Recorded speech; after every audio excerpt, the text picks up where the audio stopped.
भारत की मुस्लिम समाज की आतंकवाद के खिलाफ एकजुट आवाज। आदाब, मुस्लिम ऑफ गुजरात यूट्यूब चैनल पर आप सभी का स्वागत है।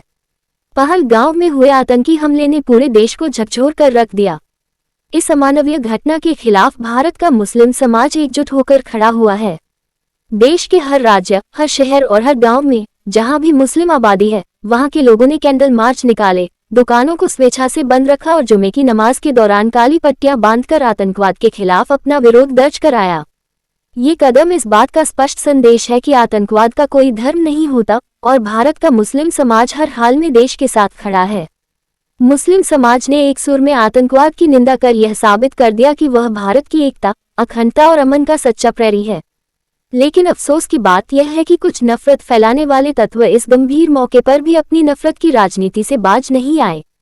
पहलगांव हमले के नाम पर इकट्ठा हुए कुछ लोगों का असली मकसद आतंकवाद का विरोध नहीं था, बल्कि भारत के मुस्लिम समाज को बदनाम करना था।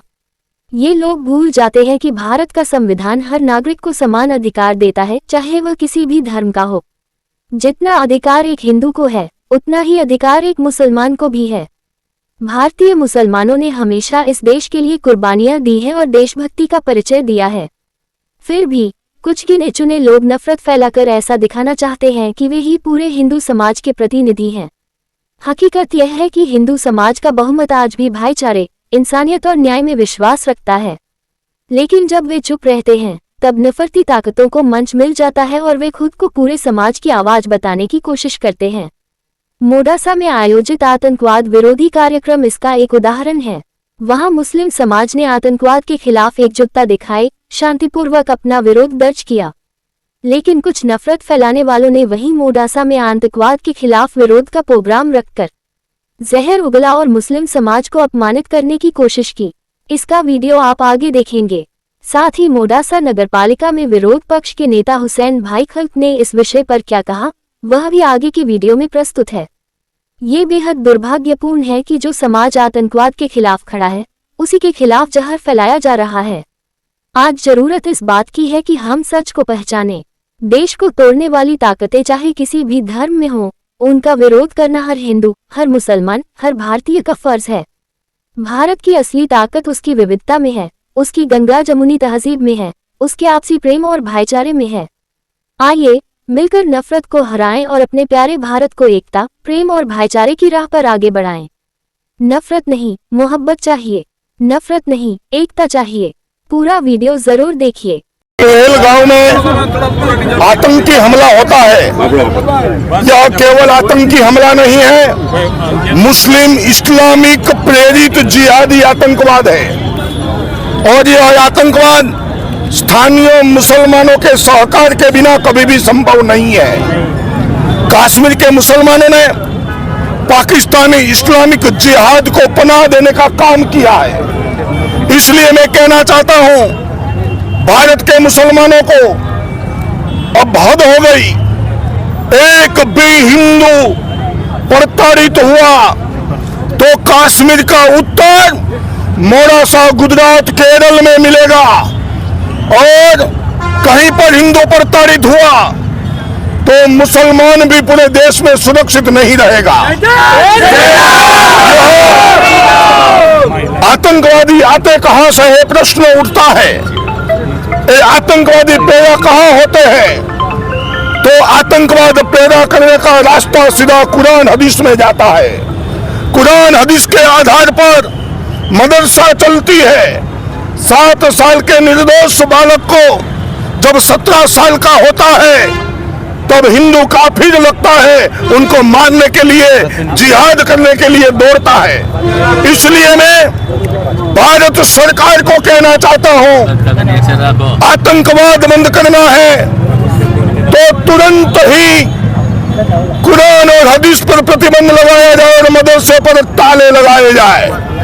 अगर यह नहीं हुआ तो कभी भी आतंकवाद बंद नहीं हो सकता।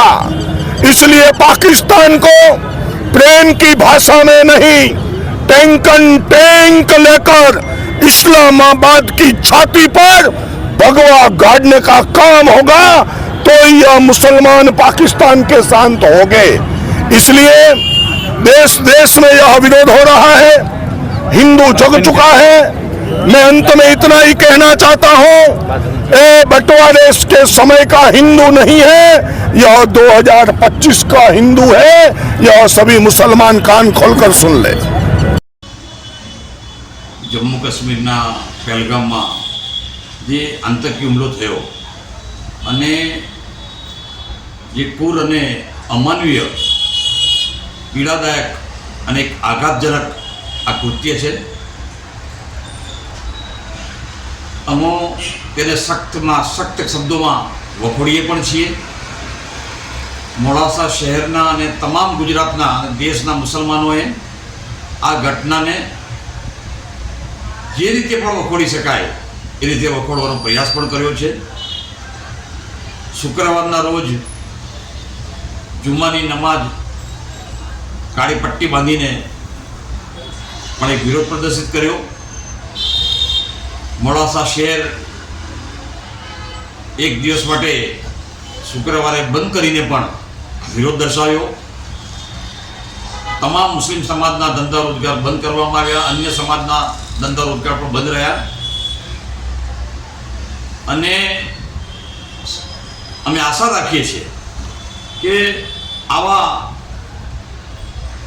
જે નાપાક લોકો છે, કેમ કે દહેશતગર્દીનો કોઈ ઈમાન હોતું નથી, સરકારે પણ સખ્તમાં સખ્ત પગલાં ભરવા જોઈએ અને આવનારા દિવસોમાં આવી કોઈ ઘટના ન બને દેશમાં તેના માટે આગોતરું આયોજન પણ કરવું જોઈએ। તારીખ 24 એપ્રિલના રોજ મોડાસા 4 રસ્તા ઉપર વિશ્વ હિન્દુ પરિષદના કેન્દ્રીય ધર્મ પ્રસાર સહમંત્રી ધર્મેન્દ્ર ભવાનીએ જે રીતે વાણી વિલાસ કર્યો, ઇસ્લામ, મુસ્લિમ, હદીસ, પવિત્ર કુરાન, મદરસા અને નાના ભૂલકાઓ માટે જે શબ્દો વાપર્યા છે તે ખરેખર આઘાતજનક છે મુસલમાનો માટે। તેનું જેટલું કન્ડેમ કરીએ એટલું ઓછું છે અને એના અનુસંધાને મોડાસા શહેરના યુવાનો પણ ની લાગણી દુભાઈ। તેઓએ અમને ફોન કર્યો, અન્ય લોકોને પણ ફોન કર્યા હશે, ભેગા થયા, સામાજિક આગેવાનો, સંસ્થાના હોદ્દેદારો પણ ઉપસ્થિત હતા અને આ ઘટના વિશે યુવાનોને સંપૂર્ણ સકારાત્મક કઈ રીતે રહેવું, કાયદાને આધીન બંધારણમાં જે અધિકારો આપેલા છે એ અધિકારોમાં રહીને કાયદાનું ઉલ્લંઘન ના થાય અને આવા હિન્દુ મુસ્લિમમાં જે વ્યમનસ ફેલાવવા માટેનો જે પ્રયાસ કરે છે તેવા લોકોની કઈ રીતે કાયદાને આધીન તેમની સામે પગલાં લઈ શકાય તે માટેની સંપૂર્ણ ચર્ચા કરવામાં આવી। આજે મોડાસા ટાઉન પોલીસ અધિકારી દ્વારા મને ટેલિફોનિક જાણ કરી કે આપ મળવા આવો। જ્યારે હું મળવા ગયો ત્યારે એવું કહ્યું કે LIBના એક રિપોર્ટ પ્રમાણે આપની આગેવાની હેઠળ 16 જમાતો અને અન્ય હોદ્દેદારો ભેગા થઈને આ જે હેડ સ્પીચ આપી છે તેના માટેના આયોજનપત્ર માટેની મિટિંગ આપે યોજવામાં આવી છે એવું અમને સમાચાર મળ્યા છે। મેં ચોક્કસ પોલીસ અધિકારીને કહ્યું કે સમાજના યુવાનોનો આક્રોશ અને એમની રજૂઆતોને અમે ધ્યાને લઈ શું કરી શકાય, અમે કાયદાનું નુકસાન ના થાય, કાયદામાં રહીને શું કરી શકાય તેવી ચર્ચાઓ કરી છે અને એ ચર્ચાઓના અંતે અમે એવો નિર્ણય લીધો છે કે સમાજના અંદર કોઈ પણ પ્રકારનું વિઘટન ન ઊભું થાય, હિન્દુ મુસ્લિમ વચ્ચે જે એકતા, ભાઈચારો અને સૌહાર્દપૂર્ણ વાતાવરણ જે મોડાસામાં છે તેમાં કોઈ પણ પ્રકારની ખલેલ ન પહોંચે। ધર્મેન્દ્ર ભવાનીએ જે વેમસ ફેલાવવાનું કામ કર્યું છે તેના વિરોધમાં બંધારણે આપેલા અધિકારો પ્રમાણે શું કરી શકાય તેની સંપૂર્ણ અમે ચર્ચા કરી છે. તેના ભાગરૂપે આજે જમાતોના હોદ્દેદારો, અન્ય સંસ્થાઓના હોદ્દેદારો, અન્ય સામાજિક આગેવાનો અને રાજકીય આગેવાનો સાથે આજે ટાઉન પોલીસ અધિકારીની મુલાકાત પણ લીધી. ધર્મેન્દ્ર ભવાનીની સમક્ષ સખ્તમાં સખ્ત પગલાં ભરવાની રજૂઆત કરી. વહેલામાં વહેલી તકે આવા લોકો સામે ફરિયાદ નોંધી અને તેમની ધરપકડ કરીને એવો દાખલો બેસાડવો જોઈએ કે મોડાસામાં કોઈ પણ ધર્મનો, કોઈ પણ જાતિનો માણસ કોઈ પણ ધર્મ માટે કે કોઈ પણ જાતિ માટે વાણી વિલાસ ના કરે અને મોડાસાની જે શાંતિ છે શાંતિ ડોળાય નહીં તેના માટે અમે આજે રજૂઆત કરી છે. ફેડરેશન જે મોડાસાના જમાતોનું 16નું ફેડરેશન છે તેના પ્રમુખ અને સેક્રેટરી માટે પણ મને ફોન આવ્યો અને તેમને પણ મોકલ્યા, તેમની સાથે ગયા અને તેમના પણ જવાબો આજે રજૂ કર્યા છે. આશા રાખીએ છીએ કે ટાઉન પોલીસ અધિકારી અમારી આ બધી જ રજૂઆતોને સકારાત્મક મૂલવીને યોગ્ય નિર્ણય કરશે. હું મોડાસાના મુસ્લિમ સમાજના યુવાનોને વિનંતી પણ કરવા માગું છું કે આપ પણ કોઈ પણ જનમતમાં ના આવતા, કોઈ પણ ઉશ્કેરણીમાં ના આવતા, કેમ કે આવા જે ઢોંગી લોકો છે તેઓનો ફક્ત અને ફક્ત ઉદ્દેશ ઉશ્કેરણી કરવાનો હોય છે, સમાજ વચ્ચે વેમસ ફેલાવવાનો હોય છે. પરંતુ આપણે કાયદામાં રહીને કાયદાની જ વાત કરીશું. અને યુવાનોને અન્ય વિનંતી પણ કરું કે સોશિયલ મીડિયા પર કોઈ પણ પ્રકારની કોઈ પણ જાતિ માટે, કોઈ પણ ધર્મ માટે કે કોઈ પણ વ્યક્તિ માટે એવી અભદ્ર ટિપ્પણી ન करता.